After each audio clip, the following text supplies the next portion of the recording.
Hi people, me again obviously, Marino Ravenberg. Yeah, it's been a short while since I've recorded. As you can tell from the header, this video is going to be based on, or is going to be about the psychological blueprint of someone's personality part 2, essentially. Before I continue, as usual, as always and as usual, you can find the article that is this topic is associated with. I wrote an article just to make everything more compact and to put everything in one place, and link to the description of this video. I already did a video about this subject in which I essentially explain how people become themselves, referring to the phrase, the apple doesn't fall far from the tree. I'm not going to repeat myself. I want to keep this video as short as possible, just for the sake of convenience. So again, read the article and watch the first video, part 1, that just has the same title, The Spiritual Psychological Blueprint of Someone's Personality. And then you can either come back and watch this video, or you can just watch this video now. You don't have to do it in any particular order. So yeah, just anything as usual that anything useful, you can find it linked in the description. Again, this is an extension of this subject as a whole that I already covered, albeit only in a video up to this point. But now it's like an article and 2 videos, this video being video number 2. That's just a clarification. Now, yeah, let's get down to business. Like I said, I'm not going to repeat myself. You want to know this subject in full scope, or the full scope of this subject, then literally read the article and watch the first video. Now, I'm going to simply continue, essentially pick up where I left off regarding this subject, referring to the aforementioned. Now, just like I said in my shortly summarized as possible in the prior aforementioned materials that I already published on this subject or regarding this subject, people are the product of their environment. Okay, and before I continue, let me say, for people that might say that, hey, but you said that, for example, in astrology, natal astrology reflects someone's personality. Yes, that is correct. But the simple answer is that the person's personality and the astrological occult constellation they were born under, and the planets reflecting their character traits, etc., based on data such as their date, time, location of birth, that goes together with the environment they grew up in. So it goes hand in hand. All of them are essentially, not literally one and the same thing, but metaphorically speaking. Okay, this is just so people don't get things confused. So that people think, okay, which one is it? Is it the constellation or is it my environment? It's both. They're both one and the same. They essentially go hand in hand. I repeat, they go hand in hand. So yeah, that question has been answered. Now, like I said, to pick up where I left off, I already discussed that people are the product of their environment, blah, blah, blah, yada, yada, yada, etc., etc. Essentially, someone that grows up around successful people will be successful, high probability, and the adverse, just that, okay? Someone that grows up around failures will themselves most likely become a failure. And I already explained how all of that works, essentially. Long story short, based on how man is composed, how human beings are composed, we vibrate on 3 frequencies: the soul, the astral body, which the average person refers to as spirit, and your physical body. You need a physical body to manifest in the material world, because everything is just that, it's of a material nature, just like your physical body. Okay? You can compare it to listening to the radio. You need to tune into a specific frequency to be able to listen to a radio station, because they operate on said frequency. And it just goes on, and your astral body also, your spirit or astral body, they're one and the same, obviously. Spirit is just a mundane phrase that is used for astral body, but people that are occultists and people that are involved in the occult and people of an esoteric nature refer to it as the astral body. Your astral body is your spirit, and it vibrates also on a specific frequency in the astral plane, so in the spiritual realm or spiritual plane, in the spirit plane. Now, the same way that your physical body grows when you're born, when you're born, you're literally just like an ugly little red thing or something, red thing or black thing or whatever, okay, or brown thing. You're like a chunk of meat that just makes a lot of noise. Wah, wah, wah, wah. Yeah, like that. In that same context, your astral body, your spirit also grows, because it's like a blank piece of paper, literally like a blank piece of paper. There is no writing on it. And The writing is a metaphor for a personality. Your astral body, honestly, your astral body does not, I repeat, your astral body does not, it does not just stay blank. I mean, I want to say that rarely happens, but if it happens at all, it's so rare that it's barely worth mentioning. So you can safely assume what I'm about to say. Your astral body needs a personality. It will never stay blank. I repeat, it will never stay blank, okay? It will never stay blank. It just, it needs a story in a metaphorical manner, or in a manner of speaking. So the same concept applies. The same way your physical body grows up, and as you become, as the years pass, you start turning into a human being. You become more discernible, as in physical appearance. You know, your hands and feet start to develop, your everything, your genitalia starts to develop, everything, every part of your physical body starts to grow, and you turn into like an actual human being, physically speaking. In that same context, your spirit, your astral body also grows. Okay, the same way a plant turns into a tree, a small, seemingly insignificant plant turns into a huge ass tree. The same thing applies to your spirit, to your astral body.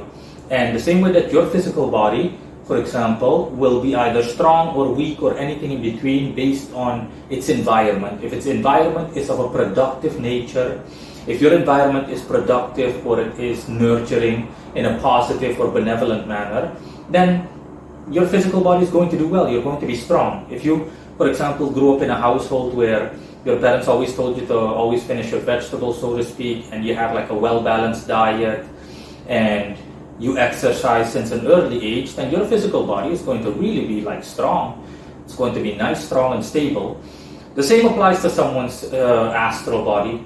When your astral body or spirit grows up in a constructive environment, a mentally stable environment, then you're also going to be, by the time you're like 30 years old, you're going to be a normal, strong, healthy, mentally healthy person. You're going to have a lot of self-confidence. You're going to be grounded in all the while being grounded in reality. You know, little to no mental disorders will be discernible within you when looking at you or otherwise. So like I said in my article, you don't have to, when you refer those that, when you'll see when you read the article, for people that, you know, I don't have to point out what will happen if the adverse is the case. Someone that grows up in a very, very, very toxic household, you know what the result will be. The result will be that you'll have someone that's mentally broken before they even reach the age of, before they're even capable of legally consuming alcohol and driving, officially driving an automobile or a vehicle overall. By the time they hit 18 or 20 years old, they're going to be broken. They're going to be severely broken mentally, and that kind of negativity will attract only more negativity, and it's like you're in a downward spiral. You keep hitting rock bottom, essentially. The negativity will attract more negativity. Again, I have an article, you can find it linked in the description of this video as well, called The Law of Attraction. Negativity attracts negativity, so, you know, it's just, you know, again, it's also a reference to the phrase, your body is a temple. Your astral body is like a house. A house that is not well kept, that is abandoned, and there is no maintenance whatsoever, will be filled to the brim with vermin, filled with parasites, filled with animals that have nestled in it, bugs, all kinds of disgusting creatures, or creatures disgusting to the average person, you know, due to a lack of hygiene and whatnot, no maintenance and whatnot. But a house that is clean and well maintained will not attract any bugs whatsoever or any kind of parasites. It's the same thing. Negativity attracts negativity. You know, people that are mentally broken, they attract negativity to them to the point where that negative energy essentially just creates the reality. Again, based on the way that the universe works, mental, astral, physical, the spiritual creates the material. Okay, it shapes reality as you experience it. Okay, factual reality that is applicable to everyone, that applies to everyone. So yeah, it's the same thing in general. And yeah, the same way your astral body grows, and the main factors that determine growth are the length of life, the likes of which I've described. Generally speaking, estimatedly, The strongest growth is between 0 and 12 years old, essentially your elementary school years, and then it gradually decreases. 12 to 18 years follows, and by the time you're 25 years old approximately, you're essentially all set. Quote, all set, unquote. Your personality is more or less set in stone, and it will, to change or alter your personality in any way, shape, or form is going to be considerably, it's require more than a considerable amount of effort. Definitely, it will require a tremendous amount of effort even. But yeah, the largest growth occurs between, essentially, like I said, when you're a child and halfway through puberty, essentially, or your teenage years. And then it reduces itself slowly. And how it works, that's the first thing. So the length of life, so age, and the second thing is gender. Okay, if you're a man or a woman. Because your astral body will essentially take influences the same way your physical body grows, the likes of which I explained earlier. Your astral body, your spirit will literally take influences from the environment that it is the most exposed to. And essentially your spirit, your astral body will look at itself and it's like, hey, I'm in the body of a man, and it will essentially take the influences from any male figure around you. For most people, it's their father or the male figure that represented their father. Those are the individuals you grew up around. For most people, it's their parents.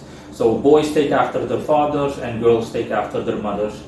And that's why, because their astral bodies literally look at their parents and it's like, oh, okay, I'm a boy. I'm in the body of a boy. Like really, right from the start, right from the get-go. Okay, this man is my father. And your astral body will closely observe everything about your father or the male figure if you're a man and you grow up around that individual. Your astral body will look at everything, every move that person makes, every step, everything, characteristics, everything, and it will copy it because it automatically says, okay, so this is what people are supposed, this is how a man is supposed to behave, This man is my father. He is the dominant male figure in my life. He's the guy I come from, biologically speaking, and I need to take him as a role model. So this is how men behave. Okay, program. And your astral body does that over the course of time, the likes of which I described earlier, the length of life, and the strongest growth is already like I described earlier. And it just goes on. And of course, that also includes negative traits. Of course, as you grow, your astral body will make certain adjustments and modifications and whatnot, because it also can see the rest of the world. When it comes into contact with other people in the world, it will also be able to discern a certain amount of things, and a level of consciousness essentially starts to develop. But in the beginning, like I said, like 10 to 15 years of your life, your astral body doesn't know any better. Your astral body is like, okay, this is what a person is like, okay. For girls, it's the same thing, but with their mothers. And it just goes on. And you can imagine someone that grows up, for example, in a dysfunctional household, someone that grows up in a not so pleasant household, or in an environment that is unstable, to say the least, or anything in between. You can imagine. So, bluntly put, if you're a guy and you grew up around your father and your father was a sissy, bluntly put, there is a high probability that you're also going to be a sissy, because of what the process, the likes of which I explained, exactly for why I explained it, the way I explained it. Your astral body, your spirit is literally like, okay, this is my father, he's a man, copy, it's normal to be a sissy. And by the time you reach like teenage years, you're like 17 or 18 years old, your astral body looks around the entire world and it's like, hey, wait a minute, I don't see other guys acting this way.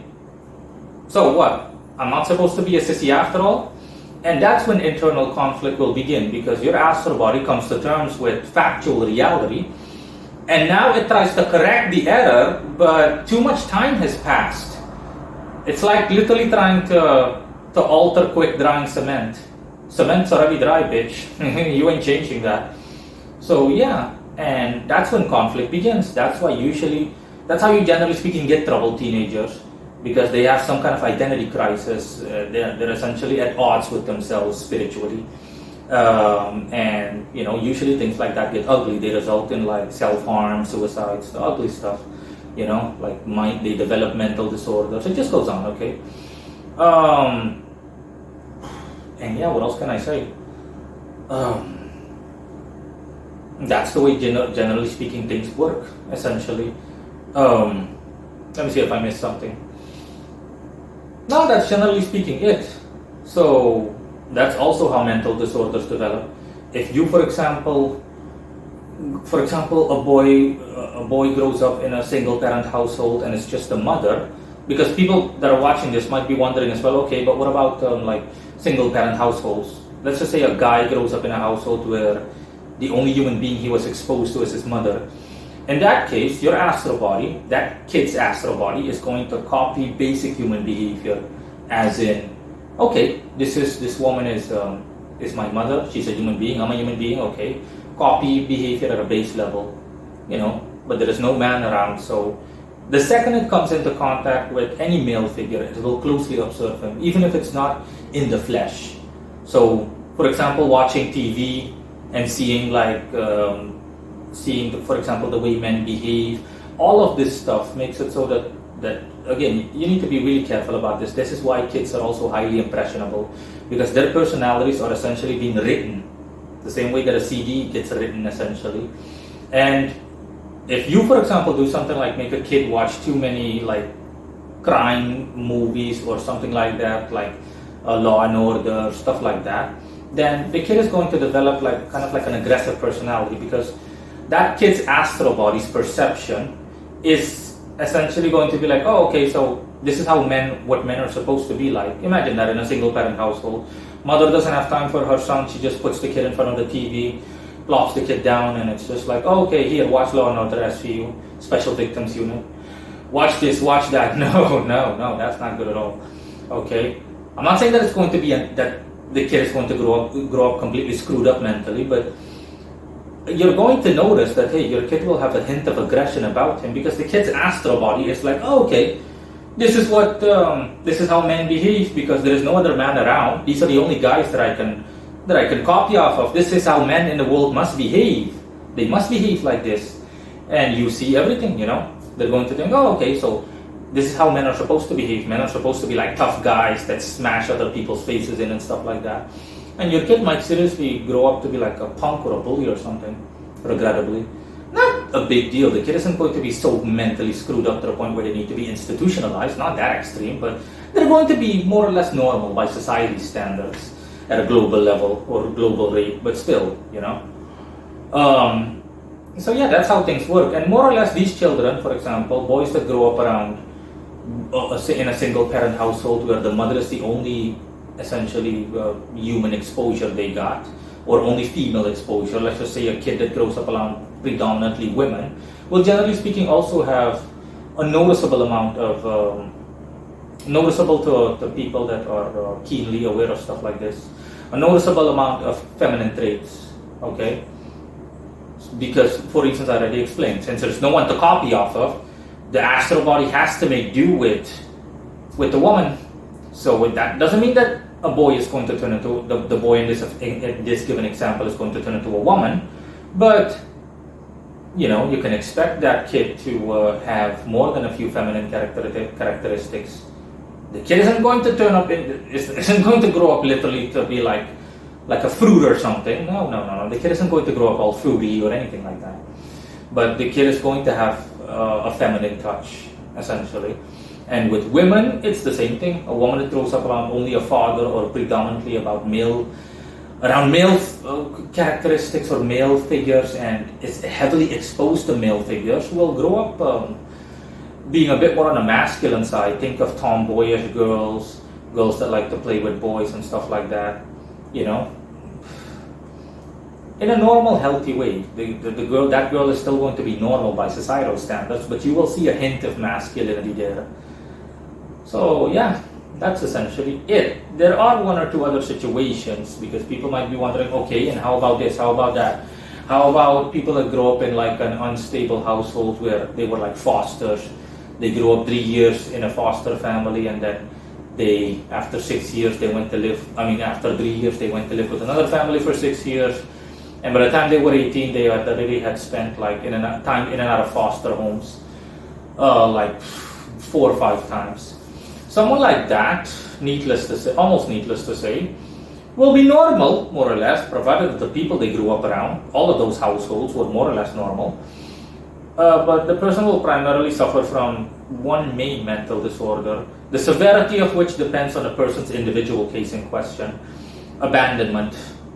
And you could see the connection, right?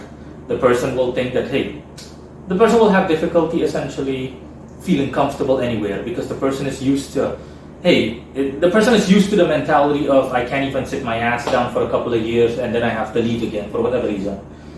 And the person will have difficulty forming bonds with other people. And when you interact with these people, you'll get, believe me, when push comes to shove, when you put mental pressure on them and you, for example, tell them you never want to open up, all you do is just restrict yourself, you just stay in your room all day, you don't want to interact with anybody, blah, blah, blah, blah, blah, blah, blah.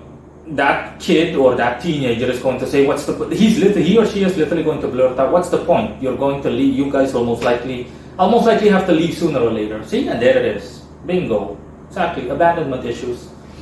Someone like that will have that mental disorder, and because they experienced that kind of stuff, which was traumatizing to them, it made it so that they sustain mental damage. They will automatically think to themselves, there is no point in getting comfortable, because after a while these people won't want me and they'll ship me back off to the foster home or to foster care. I'll end up in foster care again.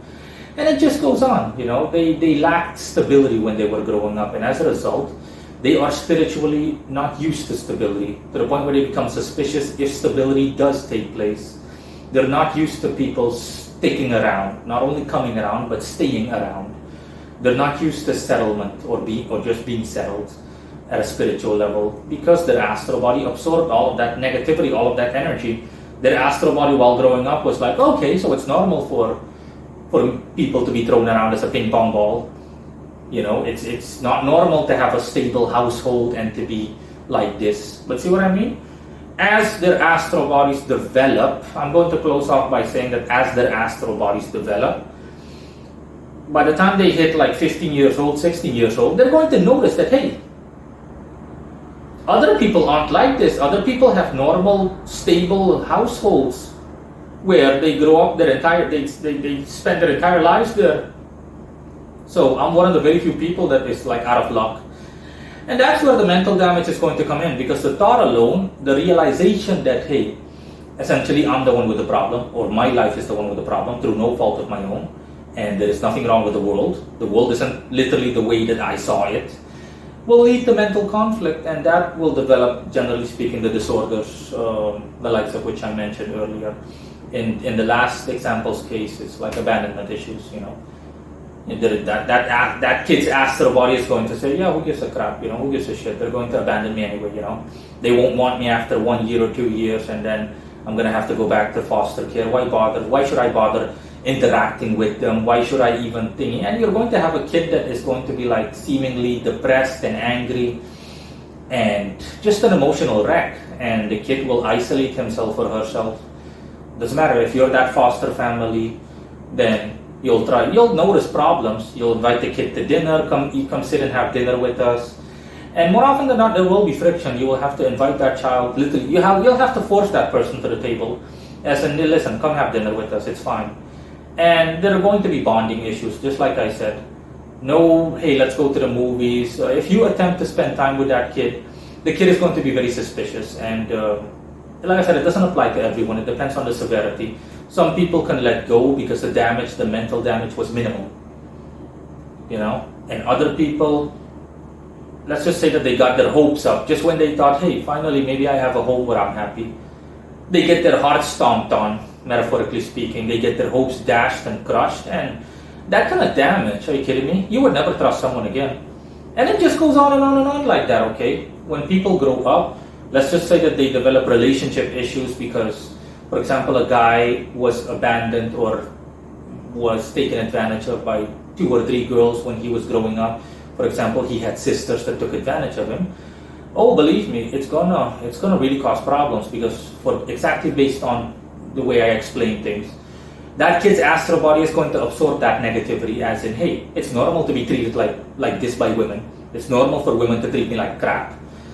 And you can imagine when someone like that goes out into the world, it's going to be nothing but bad news, and the person is going to develop mental disorders. And when a situation arises that is reminiscent of the energy that their astral body absorbed, like the guy in this given example, then what's going to happen is that the kid will not be able to defend himself, and as a result, he's going to get taken advantage of throughout his entire life if you're not careful, or at the very least, the first part of his life. And the second he wants to defend himself, he will not be able to defend himself because he'll freeze up mentally. The second a girl wants to take advantage of that guy, let's just say they're both 12 years old, they're in elementary school, the kid will not be able to defend himself. Your little boy will not be able to defend himself because he'll freeze up, he'll be like mentally frozen. The second he wants to defend himself, he can't defend himself. It's like time stands still. That whole experience is your astral body literally not responding. So your astral body is like, oh, it's normal, to get taken advantage of by women. So, the second a woman takes advantage of me, oh look, a woman is taking advantage of me. Okay, no problem. This is what your spirit does. La-di-da-di-da. Until the experience is over, until the taking advantage of you event is over. And then it goes back to normal. That's what it feels like, essentially. It's like time stands still, you're frozen. You wanted to move, but you couldn't. It was like you were in the back of a police vehicle, and you're not the one behind the wheel. You're seeing that car drive off a cliff, or literally almost kill you by driving straight into a semi-truck. And you're like, oh my God, oh my God, oh my God, look at what's happening. The conscious part of you is seeing what's happening, but you have no control over the situation. You're not the one behind the metaphorical proverbial steering wheel. All of that is normal, just exactly the way I explained. Your astral body, as long as it's programmed like that, you won't be able to. So again, I'm going to literally close off. I know I said I was going to close off earlier, but now I'm really going to close off. I'm going to literally close off by saying that you can imagine what it's like if someone grows up in like the most horrible household you can think of, so to speak, or can't think of. Imagine someone whose parents were crack addicts or some horrible stuff. You can imagine how someone like that will, oh boy, someone like that is going to be like a walking, talking Ebola virus, honestly, or a version thereof. And it's going to be nothing but negativity, and the person is going to get taken advantage of, left, right, and center, and everything else in between. Based on everything the way I explained it. See you guys later. Bye.